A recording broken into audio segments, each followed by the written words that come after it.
this is Dom Cave. I'm Nick Barrett from alwayslucid.com. Thank you for joining us today. I met Dom. I met Dom. Here he is. About how long ago, mate? Was it like a month ago? 2-3 months. 2-3 months. Yeah, not long. Yeah. Why don't you explain a little bit about yourself? Okay. So it all started online when I travelled across South Africa to Kenya and came across writing just through journaling, just through jotting down experiences and feelings and emotions across a journey, which I felt like in the future I really want to look back on. And across that journey I began to realise, or even afterwards, that every day was an adventure, whether it be meeting new people, whether it be diving into new experiences, seeing new things, staying in a different bed every day, whether it be a new hostel. Every day is an adventure. So that became the blog name, the motto, and it's been a journey in itself, trying to relaunch Every Day's an Adventure, and at the moment I kind of put that on hold. It's still a motto that I really believe in, but I'm writing away at my own personal blog for now about new kind of consciousness thoughts as well that have come up. I love that. So it's not just the travel, it's whatever comes up in my life I want to talk to and talk about. Yeah, because that's the thing on the Always Lucid channel. We don't just like to talk about just lucid dreaming and all things dreamy, but also living the waking dream. And this is why I really loved coming across all your stuff and just your vibe and your approach to life in general, because it really it sounds very similar to what I went through. I hear you're going to possibly somewhere on the other side of the planet soon. Yes. Do you want to talk about your awakening? Or? Yes. Yeah. Go for it. I mean, sure. So before I even dive into that, I just want to say what a pleasure it is to be here with you. We are a bit too excited here. Because Thank you. it's your own kind of thinking has taught me a lot too. So thank you for bringing me. Thank you for being here. Awesome park, Victoria Park. So in terms of awakening, sure. So I was really immersed in trying to get this company going, and it was a focus, and it was a kind of visual. It was a visualization. It was a vision kind of thing. I could see this website going up before I went traveling again, and the longer it took me, the more it began to haunt me that something was wrong. Something was. Right. I wasn't quite facing what I needed to face. A lot of people talk about what the things that fear us are the things that we need to do. Yeah. And so the more I began to do yoga, which was a very big tool to me, that began to show me that something was wrong, and I was kind of like, I love yoga so much, I need to go do a yoga teaching course. And then I kind of realized that it wasn't actually yoga that was the thing that I should be doing. It was more something needed to change. And the more confusion, the more anxiety, the more stress I got, I eventually realized, okay, everything needs to be put on hold. Yeah. Something needs to change. And India was the place I began to really start to dream about. And good choice. Good choice. And so I'll be off there soon, fingers crossed. Brilliant. That's very amazing. soon. Very soon. So, what was the? But what came about in terms of? Okay, so India is the place. I mean, can you just delve into that a little bit more? Just what was the message in which you just thought, okay, this is the place I need to be? Okay. How did that come about? I mean, again, I can look back at our conversation a couple of months ago, and you told me that you yourself had this awakening when you went to India, that you went through this. And the more I begin to talk to people about somewhere to go to or this kind of topic, it's India that seems to be the place. And so it was kind of yoga in a sense, the kind of mother place of yoga, the where it's all brought up and things like that. So I began to look into India, and then I've now realized that it's not just yoga, it's so many philosophical thoughts and experiences and tools and things that are there to explore and discover. And so it's a philosophy. Because it is funny how as well, like all this would you call it like synchronistic events, like from people saying India this from different from different times and different people, it's almost like the universe is trying to give you a message, isn't it? And this is how I sort of interpret life. No, absolutely. You know, especially if it's during a period in which, you know, you're sending out the beacon of, I need to be somewhere, or I need to find out the real truth to something or some situation, and then all of a sudden it's like the universe orchestrates a certain type of just a collection of different scenarios, putting you in front of the right people. That's how, you know, we met, and then we get inspired from people, and it's beautifully organized and orchestrated. Very well put.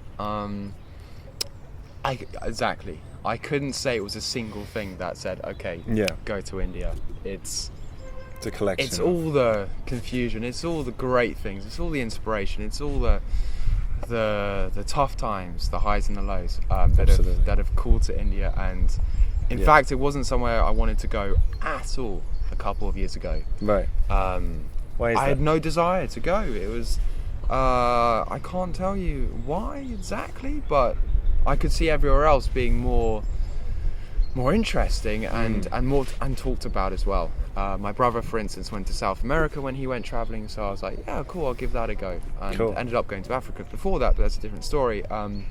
Now it's like, I don't want to go anywhere else. Brilliant. I just want to go to India.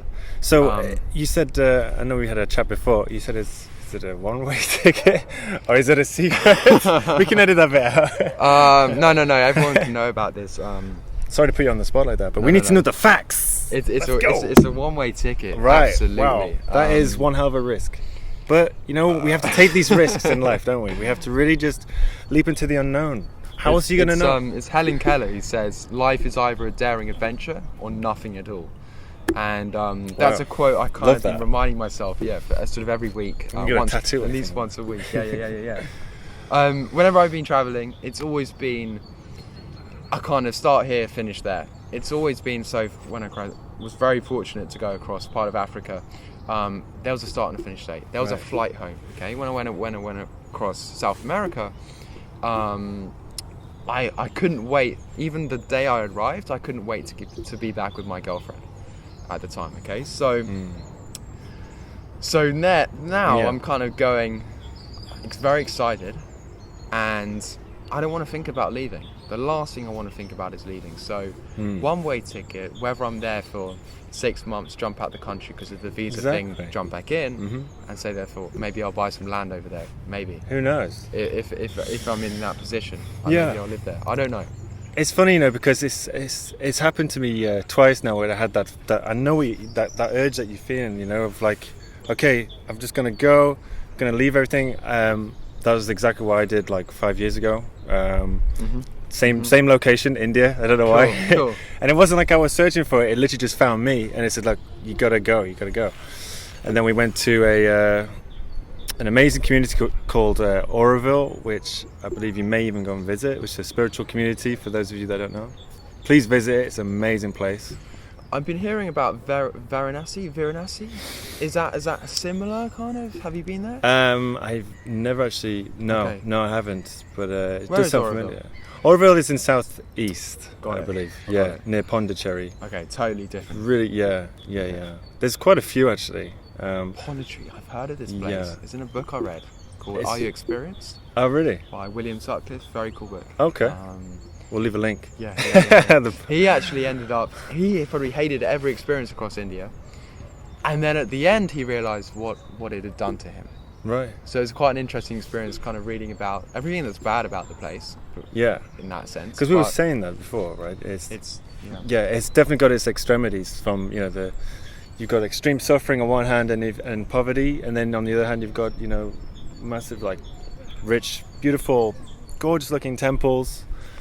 And so much history there, and you get this polarization, which it's really beautiful because then you're in the middle of it and you have to kind of flow.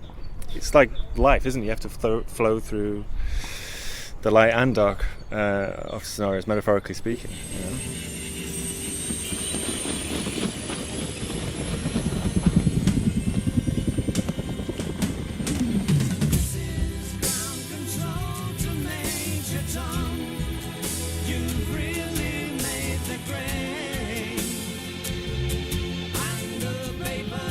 So, have you told your parents? I mean, are you living with parents right now, or what's the story? Okay, so that's actually another big factor as to, I think, why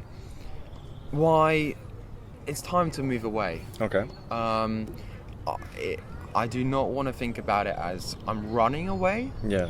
But it's me realizing that I am a traveler. I consider myself to be a traveler, and I love business. And so if I'm a businessman and a traveler, surely I'm an independent guy, right? Yeah. I'm a kind of independent person, and so therefore, what am I doing at my parents' house still? What am I still doing under their roof, eating their food, right? Why am I not kind of doing my own thing? So part of it is moving away to India, or no matter where it be, and me being able to provide for myself. And doing that in London now is something that I'm not able to do because it's just so damn expensive, right? Yeah, absolutely. That's so true. being able to be in India, living on whether it's $10 a day or less or more than that, plus minus, that's something I'm excited about. And you're going to be probably writing as well when you're out there, or documenting your travels. Yeah, exactly. Hopefully there's an income of some sort. Even I want to take myself down to the very roots and even work in like a hostel or something like that. I don't want to consider myself to be someone who's too good for anything, right? Whose time is too valuable for this or for that. I just want to kind of start again. Wow, that's a brilliant thing. See where that takes me. I love that starting again, because I so relate to that, man. Because right now, as I did that, as you know, I came back from being in Costa Rica for about 3 months. I too wanted to do that. I wanted to do that. That was the second time I wanted to just get up and leave, and went to Costa Rica for 3 months.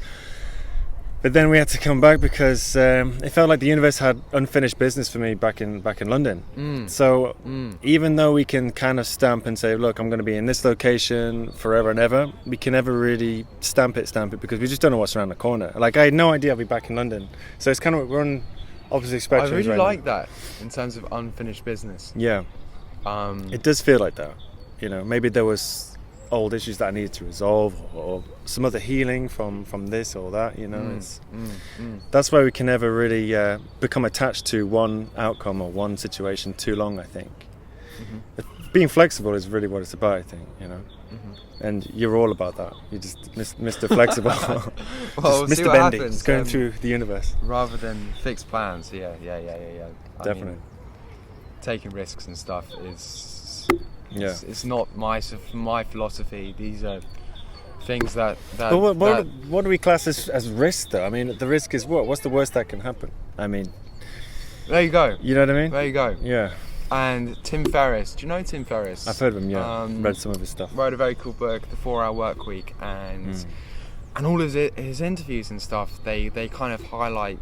And he talked about when he went across the world, like, what are emergencies? What is the worst that can happen? Yeah. And when he had a business, he kind of realized that, okay, if I took a month out, hang on, if I can take a month out, why don't I just take 3 months out? What's the worst that can happen? Exactly. And then if we're constantly thinking about all these emergencies and stuff, then we're not actually right here today. Yeah. Exactly. And getting rid of these fears. It's just programming, isn't it? I think.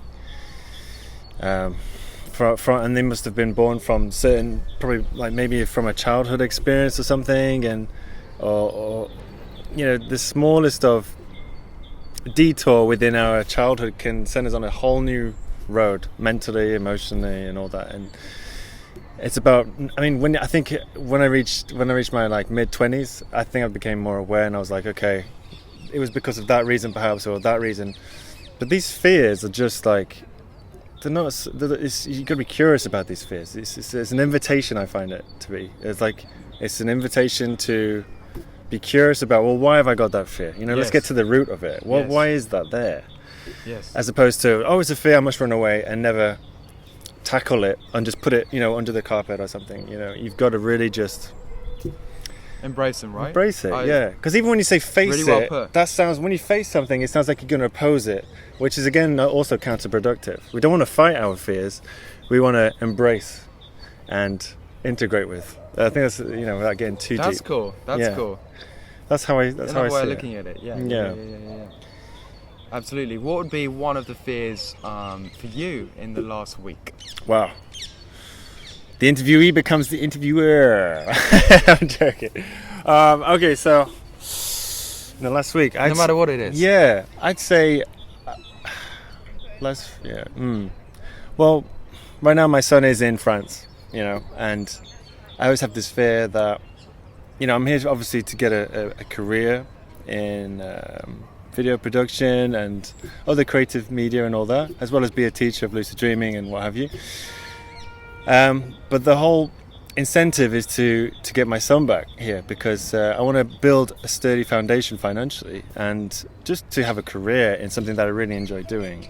So my biggest fear is basically having all these different ideas going off and not actually having a proper focus of what I actually want to do. Because I have been known to spread a lot of these ideas very thinly, which can again be counterproductive. So I need to. We're in the same boat then. Yeah, we are, and that's why we're filming it today, because it's nice to connect with you, man, and show everyone that it's okay if it's okay. You know what I mean? It's okay. Because if we don't, we're here today. Yeah, and if we don't express where we're at authentically, then do you know what? We might as well just call it a day to consciousness as a whole. Because we're here to be authentic beings. We're actually here to go through the highs and the lows. It's not always going to be candy floss. It's not always going to be beautiful and cosmetic. We've got to show the raw, and it's okay. I mean, God, man, since last year, especially for me, it's been one hell of a roller coaster ride. Completely twists and turns. But then out of that is born a maturity, isn't it? It's of awareness, because you think, wow, if I can go through that, I can go through anything. Clarity, awareness. This is totally something where I'm not kind of at right now. I hope that I can get more clarity. I think after India, man. I hope that. You will. I hope that. Yeah. I'm excited. I'm very excited. Talking about authenticity. My friend Mo Hashemi, or Hishami. Yeah. I've never. He's never told me his surname. Anyway, he said to me once that the moment he stopped judging people is the moment he became authentic. Amazing. I love that. And let's link that up, because he's got a cool website, Dear Dialogue. Okay. He's a very cool guy. Let's put that in the description Only below. because he's impacted me so much, I feel I've got to share that. So, yeah, definitely. I like that. And for me, that's the thing. It's been appreciating, trying to appreciate everything, and not attempting to judge and correct and say this is the right way to do it because this has worked for me. But what about someone else? They might be going through a different experience, and my advice might not be helpful to them at all. Completely. It reminds me as well of one of Matt Khan's latest video. I can't remember the title, but he was saying how everyone is doing their best. If that's their best, then that's their best. If someone's being a dick to you and you're taking it, oh God, I should really judge that. They are doing their best in that moment. That's all they can give, and it works both ways. Everyone in your life is doing their best. And when I heard that, it's it just dissolved the judgmental attitude that we've been so programmed to give off sometimes, So let's get back to in India. I just want to delve into that, if you don't mind. Right? Absolutely. So, what kind of practices do you do? I know you said you do a bit of yoga and that. So, what kind of stuff will you be doing in India in terms of practices? In terms of practices, so do you mean in terms of daily practices? Yeah. Is there any rituals you do? Daily rituals. Yeah, absolutely. It's a tough one because you don't have to. Like I said, it's not compulsory. In India, I don't know what's going to happen. Yeah. But I do have pretty set daily rituals here, and having said that, I do want to look. I'm looking forward to, and I do want to continue journaling every day.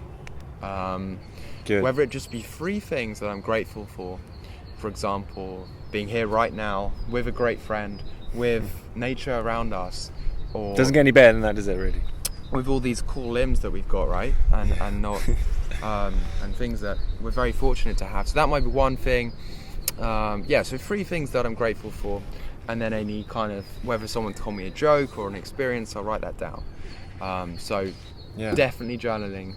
I can see myself continuing yoga. Absolutely. I can see kind of yoga as a way of being. So yeah, I don't want to get into that just now, but yeah, stretching with a kind of with devotion, which is kind of back to yoga. I like that. I come across that quite recently. I'm kind of looking into that in the way that you can do it. It's a way of saying thank you to someone, like, or it's a way of really practicing for someone rather than just being for me, kind of thing. So yoga, we've got the stretching, we've got the meditation. Absolutely, it's part of yoga, I think. Whether it's 10 minutes or I'm sure there'll be like tons of classes I can go to out there. Oh my god, like informal or formal, whatever so it might many. be. That's the beautiful thing about India, and you can actually learn so many different things. You can just sign up for a course and then learn this and that for almost like next to nothing. You can learn so much in India, I find. And then also just going out there and chatting to people and stepping out of comfort zone and just going for it, you know. Just give me some. Yes, that's what we like to hear. Stepping out of our comfort zone. I think that's what we're going to call this video, stepping out of our comfort zone, because this is just exactly what I want to try and just delve into more and more, because I find, you know, as a human race, we are probably stepping into that now. We're stepping into our power, we're stepping into the unknown, and we know there's something on the other side, but we don't know quite what. It's almost like it's subconscious. Sorry, my friend, there's been a quote that's been stuck inside my head. Don't be sorry. What is it? That I've wanted to share on this interview, because this is non-scripted material, people. But it's something for some reason I can't access. And as I've got my phone here, and here it is. So, and to those who believe that adventures are dangerous, I say try routine. That kills you far more quickly. And that's one from a manuscript found in Accra. It's that routine that I want to get away from and step into a whole new routine. And that's the thing. We need to go against the mundane routine of the planet. You know. Going to your job, coming back from your job, opening the fridge, get something to eat, sit down, watch your favourite TV show, go to sleep, and then do it all over again, if that's what you do. It's a very stereotype way of living life, but you know, I've been there and done that. It's just a nightmare. But it's just like a subconscious thing that we do. We get into these habits, either good or bad. So the idea is to delve into those, delve into something a bit different, or even completely opposite, and then build up a new good habit, which can, I believe, become a habit after 30 days, isn't it? Or something. It's like the brain will. It's hard to break those down. Yeah. And my friend Will, he's currently on a massive trip from the UK to Papua New Guinea. No flights, hitchhiking, jumping people's cars, wherever it might be. You know, just jumping on buses, whatever it might be. He's doing this trip. And he has constantly told me whenever I've come across quite challenging moments, just to jump on that bus, just to book that ticket, and just get out there, because there never will be a perfect place, which my friend Will has really taught me. Wow. And right now he's like in Iran or Pakistan, I think, and he's just knowing he's doing that, and I'm just like kind of fearing about going away and questioning whether I'm here. Like, okay. So every day I kind of think about that, and brilliant. And I'm very fortunate, quickly to say that I've got some family over in the Seychelles. Okay. Just this suddenly came to me, and I'm wearing the Seychelles t-shirt. Right. And can we just get a just have a look at this? Seychelles. It's just east of East Africa. Oh wow. And my uncle John is over there, and he set up camp many years ago, many decades ago, when he was kind of sailing around the world, and just found this way of living, just found this simple kind of farming. And although it's not necessarily super simple in terms of like, there are still daily challenges, but it's away from this mad matrix, right? You'll have to give me the direct address of Uncle John, because I think and just knowing he's there, just doing that every day is more than an inspiration. So thank you, John. Thanks. We're going to see you soon. Brilliant. And like in terms of your timing, is that thank you so much. That we're going to leave it there, but if there's thank anything, you so much, mate. Can't Cheers, thank Nick. you I don't want enough. to take up too much of your time. No, but no, no. You know I what? really Time is an appreciate illusion. The day Time we, is an you know, illusion. the day we let time constrain us, Cheers. then even though I've been saying I need to shoot off straight away. But anyway, No, is there thanks so anything much. you want I to? really enjoyed that. Any links, I any can't wait to websites, get or- to interview yourself. 'cause Please. just Yes. to really dive into these other Let's thoughts that do it. you've been questioning me on. Let's do it, man. Sure. My current website is domcave, CAVE.me, and I'm currently using Instagram, domcave1, Twitter a little bit, and yeah, just give me a shout. Give me a shout. Cool. I can't say how quickly I'll respond when I'm in India, but for now, just fire things at me. I'd Definitely love to answer any more questions. Connect with this guy. He And, knows his stuff. Please, if you want to step into the unknown, Dom is your man. Cheers, Nick. Thank you, guys. Thanks. Take it easy. Bye.